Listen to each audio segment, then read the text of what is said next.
Diplomatie à la une de cette édition avec les 45 ans de coopération entre le Burkina et la République de Cuba. 45 ans de diplomatie agissante au profit des populations avec plusieurs accords dans les domaines stratégiques tels que la santé, l'éducation et la culture. Le bilan de la coopération à suivre dans quelques instants. Dans ce journal, les échos de la victoire éloquente des étalons juniors. Les moins de 20 ans ont battu les éléphants de la Côte d'Ivoire en demi-finale de la Coupe UFOAB par 4-1. Ils arrachent du même coup le ticket pour la CAN Junior Mauritanie 2021. Les temps forts du match en fin d'édition.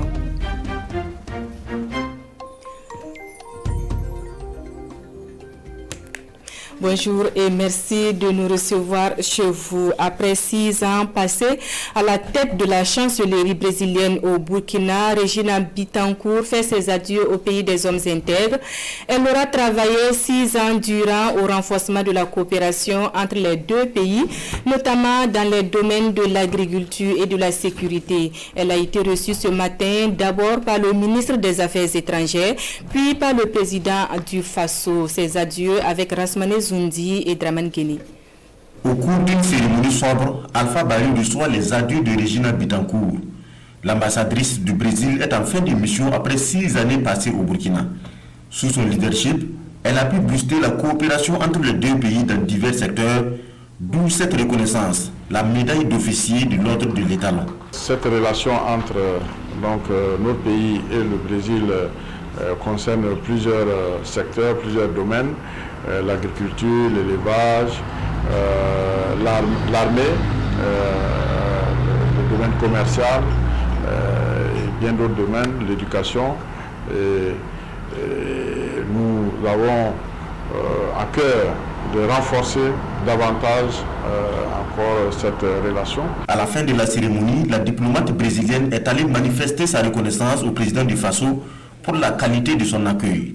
Regina Bittencourt retient encore la bonne expérience sud-sud entre le Brésil et le Burkina dans le secteur du coton. Le projet le plus important, c'était avec le coton. On avait un projet régional, et c'était le coton 4. On a apporté notre expérience avec le coton ici. Les semences du Brésil, les techniciens sont venus à échanger avec le producteur local. On a établi des centres dans les régions producteurs de coton pour justement faire des échanges d'expériences entre les producteurs ici. Ça donne un appui aux gens. Après le Burkina, Regina Bittencourt dépose ses valises à Cotonou au Bénin pour la même mission. La doyenne du corps diplomatique au Burkina en fin de mission passe le témoin au diplomate algérien. Retour sur le séjour guinéen du président du Faso, séjour durant lequel Roch-Marc Christian Kaboré a reçu en audience, vous le voyez en image, la présidente de la République démocratique fédérale d'Éthiopie. Rien n'a filtré des échanges entre les deux personnalités. Le président du Faso a par ailleurs reçu une délégation des Burkinabés vivant en terre guinéenne, des compatriotes allés prendre les nouvelles du pays avec le chef de l'État. Roch-Marc Christian Kaboré, en retour, les a exhortés à rester intègres, surtout d'être respectueux des lois de leur pays d'accueil. Le président du Faso est rentré hier dans la soirée après un séjour donc en Côte d'Ivoire et en Guinée où il a pris part aux cérémonies d'investiture des chefs d'État de ces deux pays amis. Sur cette participation, écoutons le chef de la diplomatie burkinabé.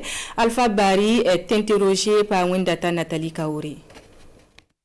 La présence du Burkina Faso à travers le président du Faso, le président Roch-Marc Christian Kaboré, c'est pour donc modifier l'excellence des relations entre le Burkina et ces deux pays.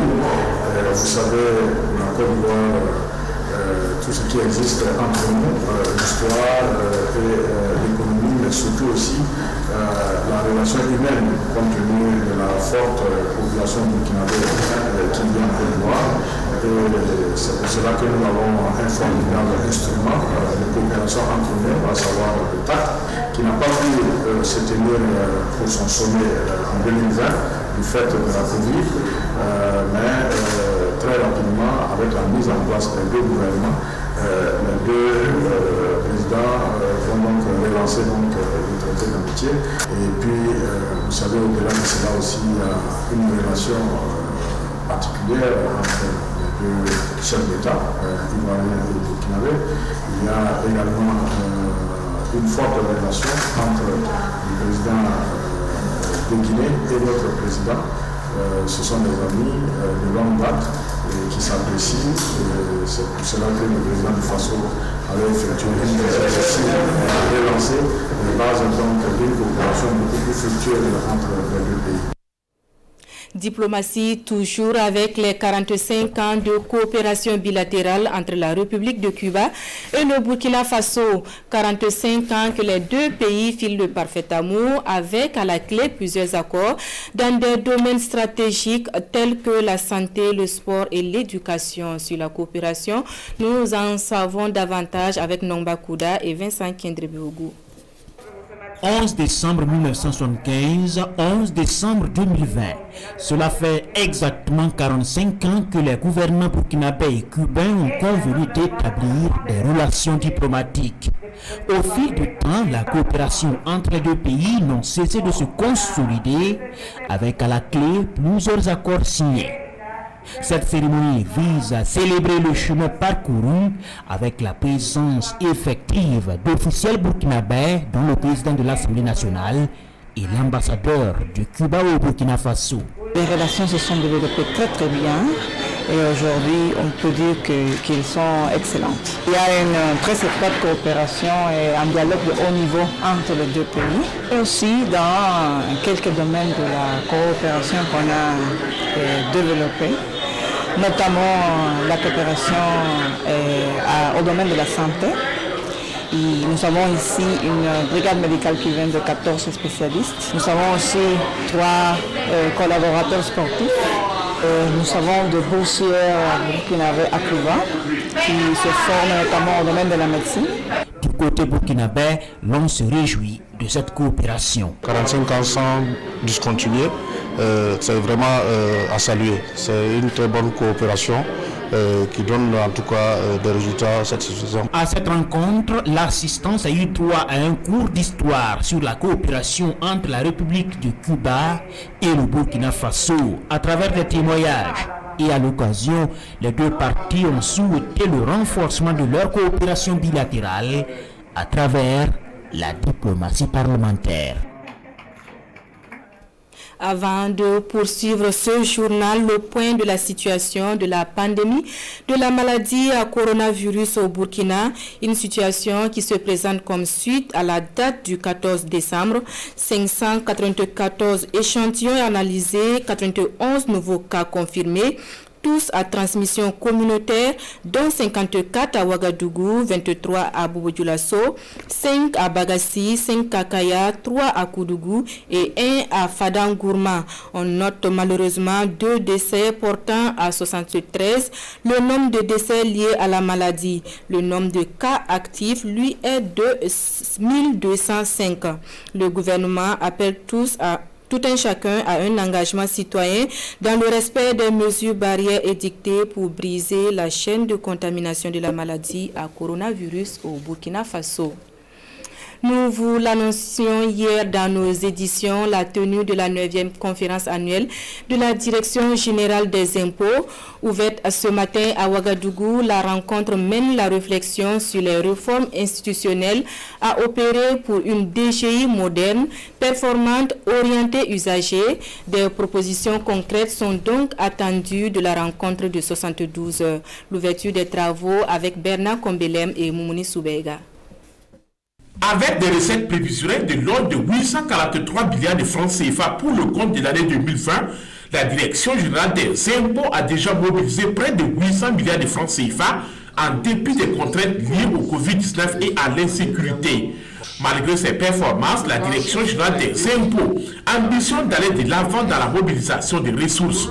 Et pour cela, elle a opté de prospecter d'autres pistes de réforme au cours de sa 9e conférence annuelle. Le format, le carcan administration publique, là, avec des règles rigides, ne permettent pas d'optimiser les résultats de la DGI.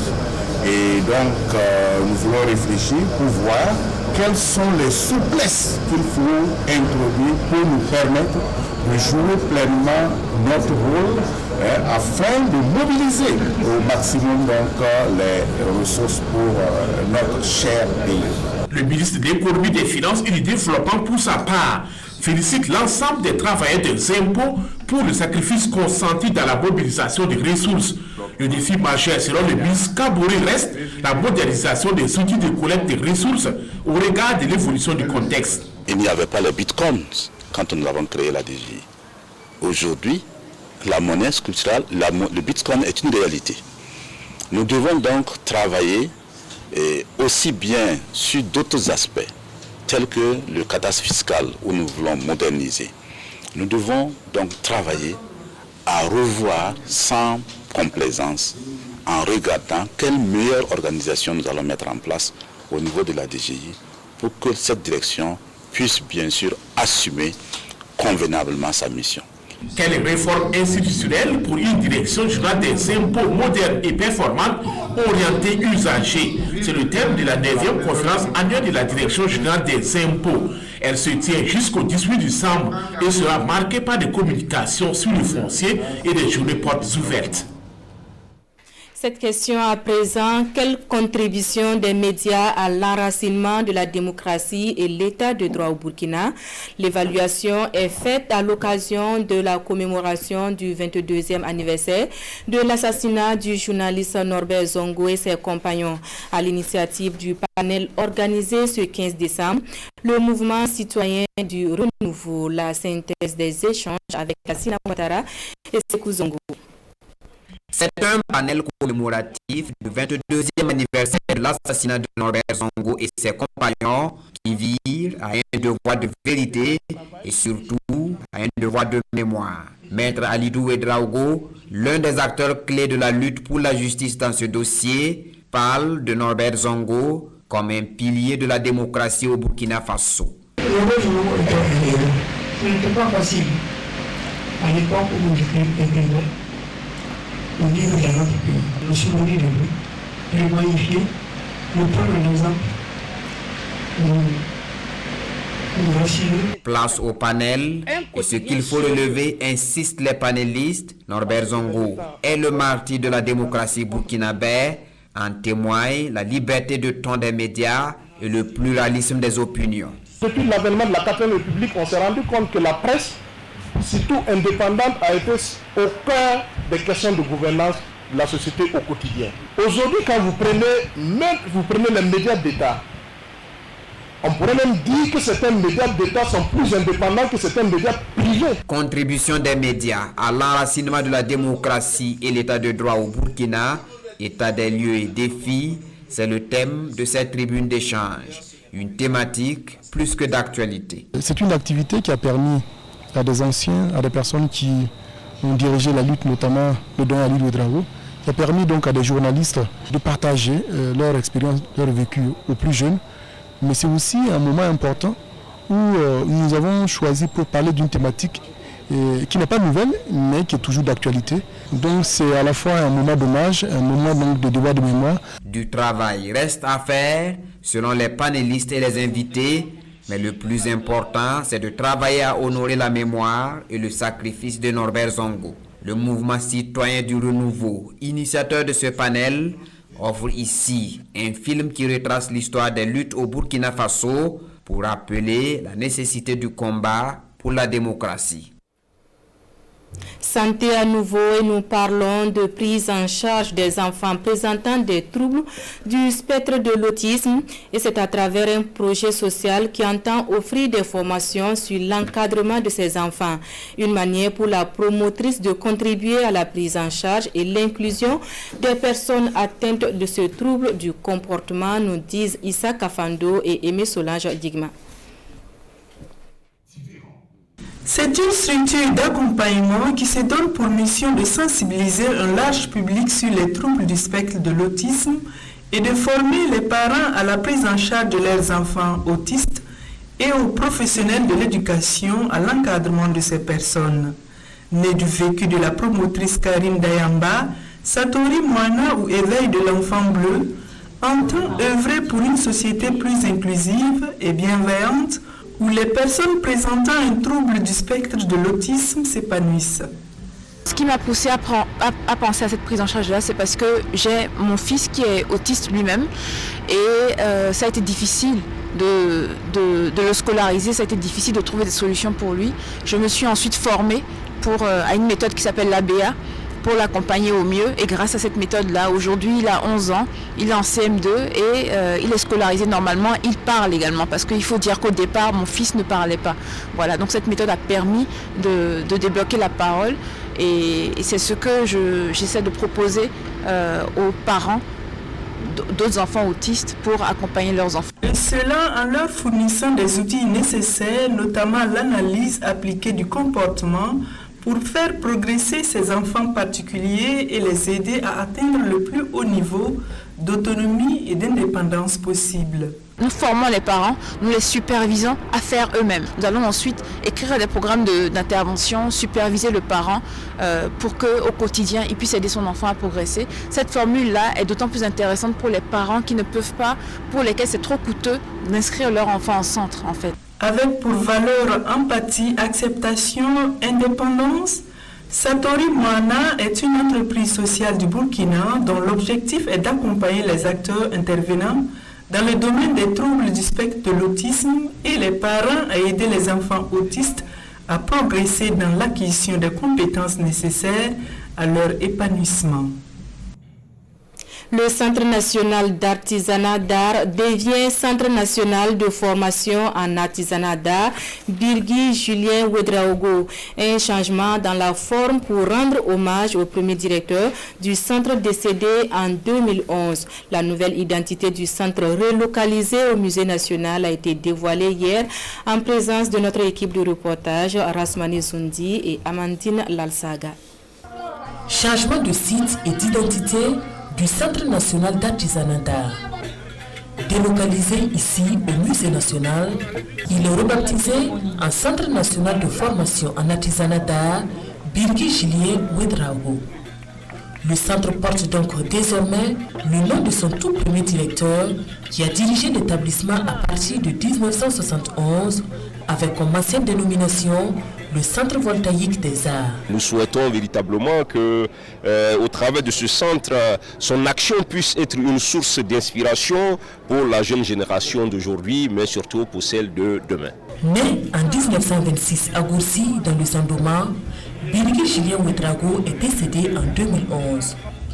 Ancien administrateur des postes et télécommunications, homme politique et artiste peintre, il est immortalisé ici à travers ce centre de formation. C'est une bonne idée. Je suis très contente de retrouver toutes les œuvres de mon époux ici. C'est comme s'il est ressuscité. Je suis très reconnaissante envers les autorités. Le Centre national de formation en artisanat d'art Birgui Julien Ouedraogo se présente comme une direction technique de la Direction générale de la formation et de la recherche du ministère en charge de la culture. Ce centre est chargé de la formation, de la production et de la commercialisation des œuvres d'art. En clair, il constitue le creuset de l'artisanat burkinabé. Mission accomplie pour Oscar Barreau et ses poulains qui viennent d'arracher leur ticket qualificatif pour la CAN Junior Mauritanie 2021. Ticket obtenu en battant la Côte d'Ivoire par 4-1 en demi-finale du tournoi UEFOA B. Le résumé du match avec nos envoyés spéciaux au Bénin, Paul David Bambara et Mariam Ouattara. Arrive. Les étalons U20 arrachent sans embâche ni tergiversation le second ticket qualificatif pour la CAN U20 Mauritanie 2021. Un objectif est donc atteint pour Oscar Barreau et ses poulains. Nous étions face à une équipe ivoirienne très technique et très solide, où on sentait qu'on avait affaire à des compétiteurs. Voilà, et nous aussi on avait notre force, donc on est resté sur nos forces et on a exploité les faiblesses de cette équipe, ce qui nous a permis de nous qualifier pour la Coupe d'Afrique des Nations, qui était notre premier objectif assigné. C'est pourtant sur le chapeau de roue que les éléphantos démarrent le match. Mais les étalons réagissent assez vite, mettent le pied sur la balle et prennent le jeu en main. Dès la 10e minute, Ahmed Ouattara donne l'avantage au Burkina Faso grâce à son sang-froid. Burkina Faso 1, Côte d'Ivoire 0. 2 minutes plus tard, Yachirou Ouedraogo et ses camarades récidivent. Cette fois, c'est Botieu qui conclut avec brio. 2-0 pour le Burkina. Les Ivoiriens voient rouge, essayent de se ressaisir et bénéficient d'un pénalty suite à cette action. Brahima Ouattara le transforme. Côte d'Ivoire 1, Burkina Faso 2.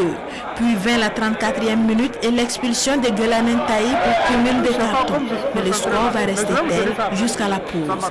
De retour des vestiaires, le jeu stagne quelque peu et Oscar Barrow apporte du sang neuf. Yael Tiendrebego cède sa place à Clovis Ouedraogo et Aboubakar Belem entre à la place de Raouf Daou. Le match gagne en intensité et à la 71e minute, Jean-Fiacre Botieu est fauché par Souleymane Daou. Pénalty pour le Burkina. Sans trembler, Ibrahim Bansé rend justice. 3-1 pour les étalons, puis 4-1 à la 84e minute. But signé Clovis Ouedraogo. Le reste n'est que formalité. Une victoire amplement méritée pour les poulains d'Oscar Barrow. La mérite de jouer sa finale, de se qualifier pour la CAN. Ils ont été disciplinés tactiquement, mais je crois que nous avons eu la malchance de tomber sur une équipe du Burkina Faso qui en avait gros sur le cœur. C'est vrai que tactiquement, nous avons mis en place, mais quand vous regardez mentalement, je pense que le Burkina était au-dessus de nous. Le Burkina tient donc son ticket pour la 22e édition de la CAN U20, prévue du 14 février au 4 mars 2021 en Mauritanie. Mais en attendant, Oscar Barrow et ses garçons seront face au Black Stars U20 pour la finale du tournoi de l'UFOAB le samedi 19 décembre à 15h, temps universel. Un coup d'œil sur les quotidiens pour finir ce journal. L'investiture du président Alpha Condé pour un 3e mandat est largement commentée par nos confrères de la presse écrite. Ils se sont aussi intéressés à la nomination des nouveaux ministres de la Réconciliation nationale en Côte d'Ivoire. La revue de presse de Vincent Kendrébiogo. En Côte d'Ivoire, Kakabé Bombardé, ministre de la Réconciliation nationale. CFR, Kouadé Konambertin, dissident du PDCI RDA et candidat malheureux à la présidentielle du 31 octobre, fait son entrée dans le gouvernement ivoirien, commente aujourd'hui au Faso. Le président Alassane Ouattara, dans son discours d'investiture, avait effleuré la question de la réconciliation nationale en y consacrant un portefeuille ministériel, ce qui est désormais chose faite. Et rien d'étonnant que ce soit Kakabé, l'ancien député de Port-Boué, qui avait contribué à donner une saveur à la victoire d'Alassane Ouattara dans une élection boycottée par les grandes figures de l'opposition politique ivoirienne. Récompense pour un compromis ou une compromission, s'interroge aujourd'hui au Faso. Maintenant, quelle chance pour Ado pour une réconciliation nationale en Côte d'Ivoire? La question est posée par le journal Le Pays. La réconciliation ne se décrète pas, on ne se réconcilie pas seul, écrit le journal. Car une chose est d'avoir la volonté d'aller à la réconciliation nationale, mais une autre est d'avoir l'adhésion de toutes les parties en conflit, ce qui n'est pas gagné d'avance dans le cas de la Côte d'Ivoire. Et puis, cette réconciliation nationale ne devrait pas se résumer à de petits arrangements entre politiciens et sur le dos du peuple ivoirien, martèle le journal, qui ajoute: aussi génial que soit l'idée de la création d'un ministère consacré à la question, si ce dernier est une coquille vide juste pour donner le change, cela ne suffira pas à opérer la catharsis nationale. Par césarienne, la Guinée accouche d'un 3e mandat pour Alpha Condé. C'est dans l'Observateur Palga. Un 3e mandat arraché dans la douleur et Alpha Condé présenté comme le premier président de la 4e République à 82 ans révolus a inauguré son 3e mandat qui est désormais de 6 ans. L'Obs n'écarte pas l'éventualité d'un 4e mandat en 2026. Et ça divise le syndicat des chefs d'État selon aujourd'hui au Faso qui relève les présences et les absences à la cérémonie d'investiture d'Alpha Condé. Des absences qui pourraient avoir différentes justifications sans exclure le problématique 3e mandat, car il est des présidents comme Issoufou du Niger qui ne sont pas prêts à aller féliciter Condé de vive voix pour son exploit. C'est tout pour l'actualité de la mi-journée en français. En langue nationale, l'information revient à 14h. Excellent après-midi en compagnie de nos programmes.